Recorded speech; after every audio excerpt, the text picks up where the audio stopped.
Hello friends, எல்லோரும் எப்படி இருக்கீங்க? நீங்கள் எல்லோரும் நல்லா இருக்கணும்னு நான் கடவுள்கிட்ட வேண்டிக்கிறேன். இன்றைக்கி சஷ்டி பூஜை.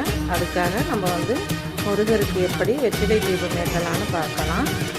வெற்றிலையை நல்லா சுத்தமாக கழுவிட்டு அதுக்கு மஞ்சள் குங்குமம் வச்சு அழகாக பூக்களையும் 6 பூக்களையும் வச்சுட்டு 6 படை முருகருக்கும் நம்ம 6 விளக்கு எடுத்து அதில் நெய் ஊற்றி 2 திரியாக போட்டு நம்ம அழகாக 6 விளக்கையும் அழகாக வச்சுட்டு நம்ம அழகாக தீபத்தை அழகாக ஏற்றிக்கிட்டு அழகாக சுடர் விட்டு எரியும்.